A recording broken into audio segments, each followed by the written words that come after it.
Bismillahirrahmanirrahim. Assalamualaikum warahmatullahi wabarakatuh. Bismillah, alhamdulillah, wassalatu wassalamu ala habibillah Sayyidina Muhammad ibn Abdillah wa ala alihi wa sahbihi wa mawalah. Subhanaka la ilma lana illa ma 'allamtana innaka antal alimul hakim wa la hawla wa la quwwah illa billahil aliyyil azim. Allahumma rabbi syrah lana sudurana wa yassir lana umurana wahlul 'uqdatam min alsinatina yafqahu aqwalana.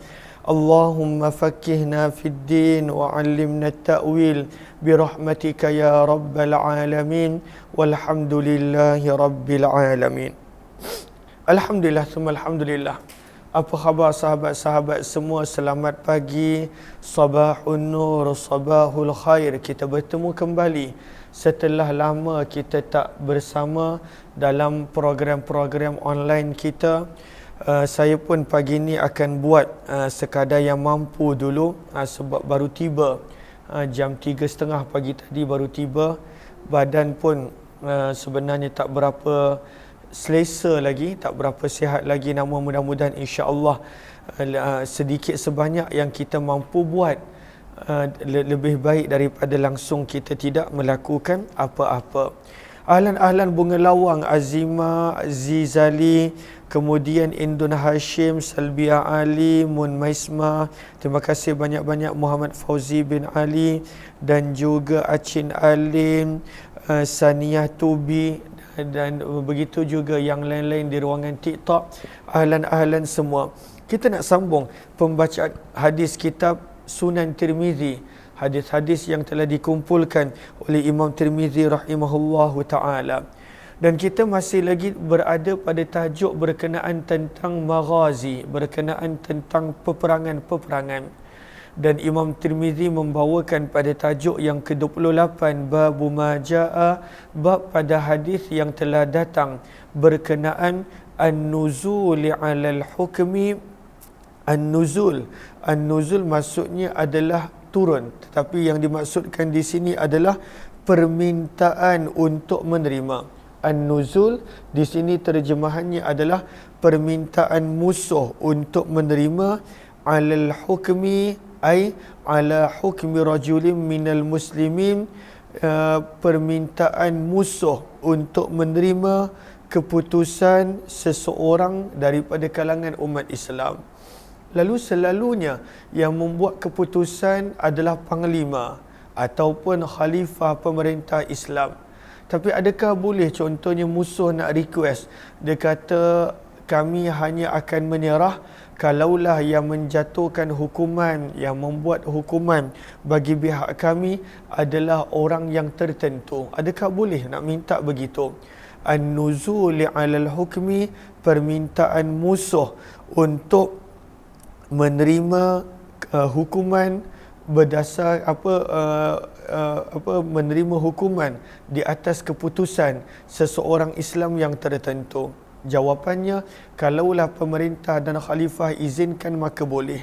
Sebab pernah orang Yahudi Banu Quraizah minta Sa'ad bin Mu'az dan Nabi SAW izinkan.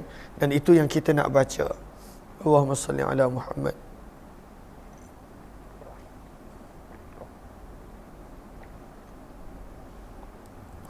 Riwayat 1576. Wabihi ilaihi qala hadatsana Qutaibah qala hadatsana Laits an Abi Zubair an Jabir radhiyallahu anhu. Daripada Jabir radhiyallahu taala anhu sesungguhnya beliau telah berkata, Rumia. Kenapa Atiyah? Sini Atiyah. Sini Atiyah, sini. Assalamualaikum semua. Sini. Rumia telah dipanah. Ar-Ramyu panah. Rumia telah dipanah. Yaumal Ahzabi, pada peperangan Ahzab, seorang sahabat yang bernama Sa'ad bin Mu'az.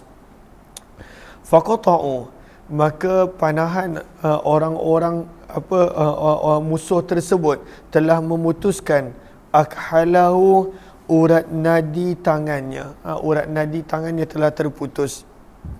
Au abjalahu, ataupun urat bahagian dalam lengan dia. akhal maksudnya urat bahagian luar, abjal urat bahagian dalam yang terletak pada tangan. Maka panahan tadi dan tak tahu siapa yang panah, tapi yang pasti musuh telah memutuskan urat nadi tangan dia ataupun urat bahagian dalam lengannya. Maka apa yang berlaku? Fahasamahu Rasulullah sallallahu alaihi wasallam bin nar. Maka Nabi sallallahu alaihi wasallam telah memberhentikan darah dengan cara membakar besi panas dan diletakkan pada urat. Zaman tersebut antara rawatan yang digunakan adalah diambil besi panas, diletakkan pada tempat yang sakit yang kita kenali sebagai al-kai, menggunakan besi panas dan meletakkan pada tempat yang sakit untuk memberhentikan darah, untuk mematikan urat dan dengan tujuan-tujuan yang lain. Maka pada waktu itu Nabi SAW nampak darah yang banyak keluar daripada Sa'ad bin Mu'az. Nabi cuba untuk berhentikan darah, namun tak berjaya. Maka kata perawi, fantafakhat yaduhu, maka telah membengkak tangan Sa'ad bin Mu'az. Fanazafahu, dan terus menerus telah mengeluarkan darah yang banyak. Fahasamahu ukhra, maka Nabi sekali lagi ambil besi yang panas, Nabi letak pada pada tempat luka tadi. Fantafakhat yaduhu, maka terus menerus bengkak tangannya. Falamma ra'a dzalika, apabila telah melihat perkara tersebut, yang mana darah tanpa henti tu darah tanpa berhenti keluar, qala, maka berkatalah Sa'ad bin Mu'az, Allahumma, ya Allah, la tukhrij nafsi, janganlah dikau keluarkan ruhku, hatta tukirra aini min Bani Quraidah, sehinggalah engkau menggembirakan aku dengan kebinasaan orang Yahudi Banu Quraidah. Maka pada waktu itu diminta Allah, jangan Allah matikan dia sampailah dibinasakan orang Yahudi Banu Quraidah. Kenapa Yahudi Banu Quraidah? Sebab orang Yahudi Banu Quraidah telah mengkhianati Nabi. Mereka pada saat-saat akhir membatalkan perjanjian damai dengan Nabi. Mereka pada waktu itu mengkhianati Nabi SAW. Dan Sa'ad bin Mu'az, walaupun sebelum Islam Yahudi Banu Quraidah adalah kawan-kawan dia, teman baik, tapi dia tak boleh terima apa yang orang Yahudi Banu Quraidah buat kepada Nabi. Lalu dia kata, ya Allah, jangan engkau ambil nyawaku sehinggalah aku nampak kebinasaan orang Yahudi Banu Quraidah yang mengkhianati perjanjian mereka dengan Nabi sewaktu peperangan Ahzab. Maka bila dia berdoa begitu, fastamsaka irquh, maka telah berhenti darah mengalir daripada uratnya. Fama qatara, maka tidak menitiskan, qatarata, setitis pun darah, hatta nazalu, sehinggalah musuh iaitu orang-orang Yahudi Banu Quraidah meminta untuk menerima ala hukmi Sa'ad bin Mu'az, keputusan Sa'ad bin Mu'az.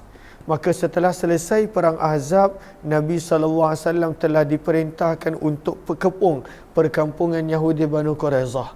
Maka Nabi pun telah kepung untuk tempoh yang sangat lama, hampir 18 ke 19 hari.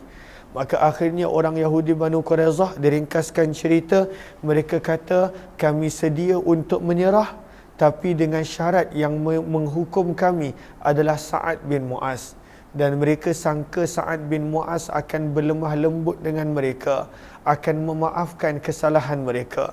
Sebab itu mereka minta Sa'ad bin Mu'az, dan Nabi SAW mengizinkan. Fa'arsala ilaihi, maka Nabi telah menghantar utusan kepada Sa'ad bin Mu'az. Waktu itu Sa'ad bin Mu'az dekat Madinah, orang Yahudi Banu Quraidah dekat perkampungan mereka. Maka Sa'ad bin Mu'az dibawa datang. Dalam hadis ni tak ada. Dalam riwayat yang lain, maka Sa'ad bin Mu'az dibawa datang dalam keadaan dia dah tak boleh berjalan, dia dipikul. Fahakama, maka Sa'ad bin Mu'az telah memutuskan, ayyuqtala, hendaklah dibunuh, rijaluhum, lelaki mereka, wa yustahya, dan dibiarkan hidup, nisa'uhum, wanita daripada kalangan mereka, yasta'inu, untuk dijadikan manfaat, bihinna, dengan wanita mereka, al-muslimun, orang-orang Islam dalam kurungan sebagai tawanan. maka yang wanita menjadi tawanan, yang lelaki dihukum bunuh.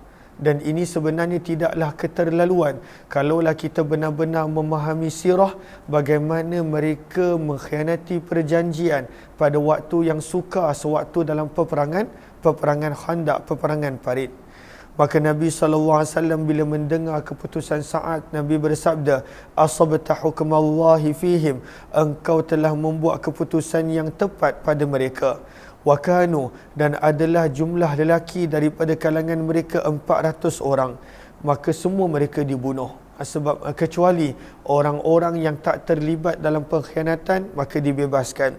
Falamma faragha, maka apabila telah selesai daripada pembunuhan mereka, infataqa, maka telah mula mengeluarkan darah, irkuhu, urat Sa'ad bin Mu'az, famata, maka telah syahid Sa'ad bin Mu'az radhiyallahu anhu. Dan di dalam bab ini ada juga riwayat daripada Abu Sa'id Atiyah Al-Qurazi radhiyallahu anhu. Kejap lagi kita akan baca hadis Atiyah Al-Qurazi, dan hadis ini adalah hadis yang hasan sahih. Riwayat 1577. Wa bihi ilahi qala hadatsana Abu Walid Ad-Dimashqi qala hadatsana Al-Walid bin Muslim an Sa'id bin Bashir an Qatadah an Al-Hasan an Samurah ibni Jundub radhiyallahu anhu anna Rasulullah sallallahu alaihi wasallam qala, sesungguhnya baginda Nabi sallallahu alaihi wasallam bersabda, uktulu, bunuhlah yang dewasa daripada kalangan musyrikin, wastahyu, dan biarkanlah hidup syarahahum, kanak-kanak mereka. Asyarah maksudnya kanak-kanak yang belum baligh. Apakah maksud asyarah? Al-ghilman, kanak-kanak, alladzina lam yumbitu, yang belum lagi keluar bulu pada kemaluan mereka. Maka pada ketika mana dalam peperangan tersebut, maka macam mana nak tahu kanak-kanak tersebut dah baligh ataupun tak? Maka ketetapan yang dibuat adalah kalaulah tumbuh bulu pada kemaluan yang lelaki, sebab yang perempuan semuanya selamat, maka akan dibunuh. Kalaulah belum tumbuh bulu pada kemaluan, maka pada waktu itu akan dibiarkan hidup. Maka ini ketetapan sebab tak dipercayai kata-kata orang musuh Yahudi pada waktu tersebut. Maka hadis ini adalah hadis yang hasan sahih gharib, dan telah meriwayatkannya Hajjaj bin Arta daripada Qatadah, riwayat yang lebih kurang sama. Riwayat 1578. Wa bi ilai qala hadatsana Hannadun qala hadatsana Waqi' an Sufyan an Abdul Malik bin Umar an Atiyah Al-Qurazi. Inilah nama perawi, Atiyah Al-Qurazi. Al-Qurazi maksudnya Yahudi Banu Quraizah. Beliau adalah antara salah seorang yang selamat daripada pembunuhan tersebut, akhirnya masuk Islam. Maka Atiyah Al-Qurazi radhiyallahu ta'ala anhu meriwayatkan, beliau berkata, uridna, kami telah dibawa ke hadapan Nabi sallallahu alaihi wasallam sewaktu peperangan Yahudi Banu Quraizah. Fakana man anbata, maka barang siapa yang telah tumbuh bulunya maka akan dibunuh. Sebab mereka ni mengkhianati perjanjian. Adapun orang Yahudi yang tak mengkhianati perjanjian selamat, dibebaskan. Tapi yang mengkhianati perjanjian, wa man lam yunbit, dan barang siapa yang yang belum lagi tumbuh bulu kemaluannya, khulliya, maka akan dibiarkan hidup. Fakuntu, maka kata Atiyah Al-Qurazi, maka aku adalah antara orang yang belum lagi baligh, maka aku telah dibiarkan hidup. Dan akhirnya beliau masuk Islam. Hadis ini adalah hadis yang hasan sahih, dan beramal pada hadis ini di sisi sebahagian ahli ilmu, mereka berpandangan yarawna, mereka berpandangan al-inbata, bahawa tumbuhnya bulu kemaluan adalah antara baligh jika tidak diketahui akan tanda-tanda baligh yang lain, wala sinnuh, dan juga tidak diketahui daripada sudut usianya. Dan inilah pandangan Imam Ahmad dan Ishaq. Bab yang ke-29, bab ma jaa fil hilf, bab pada hadis yang telah datang berkenaan tentang sumpah perjanjian. Al-hilf maksudnya adalah sumpah perjanjian. Maka kalaulah seseorang itu ada mempunyai sumpah perjanjian yang lama sebelum daripada kedatangan Islam, dia kena sempurnakan, kena tunaikan. Riwayat 1579. Wa bi ilaihi qala hadatsana Humaid bin Mas'adah qala hadatsana Yazid bin Zurai' qala hadatsana Husainul Muallim an Amr bin Syu'aib an abihi an jaddihi radhiyallahu anhu, daripada Abdullah bin Amr ibnu Al-As, sesungguhnya baginda Nabi sallallahu alaihi wasallam telah bersabda pada khutbah baginda, aufu, sempurnalah kamu, bihilfil jahiliyah, dengan sumpah janji kalian pada zaman jahiliyah. Kalaulah ada perjanjian daripada zaman jahiliyah, sempurnakan.